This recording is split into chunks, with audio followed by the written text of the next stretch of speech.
ये लो, पड़ोसन का फोन आ रहा है, उठाओ और मेरे सामने बात करो।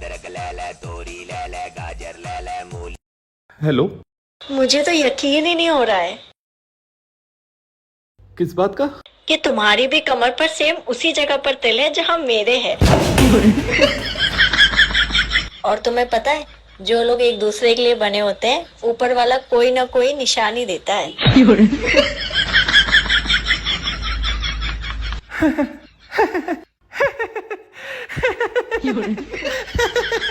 तुम हंस क्यों रहे हो? ये आपकी प्रैंक करने की आदत जाएगी नहीं ना? आपको खूब पता है कि मेरी बीवी आपकी सारी बातें लाउड स्पीकर पर सुन रही है ना? आपने भी ना मुझे इतनी जल्दी पकड़ लिया। एक मिनट, लेकिन मैं कैसे यकीन कर लूं कि ये प्रैंक है? अरे भाभी जी, अगर आपको मेरी बात पे यकीन नहीं है तो अपने हस्बैंड से पूछ लीजिए ना कि मेरी कमर पे कोई भी तिल नहीं है।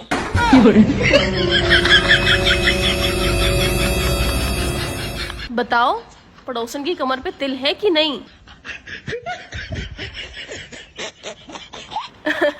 मुझे भी लग रहा था ये प्रैंक है, मैं बेवकूफ थोड़ी ना हूँ। अच्छा बर्तन धो।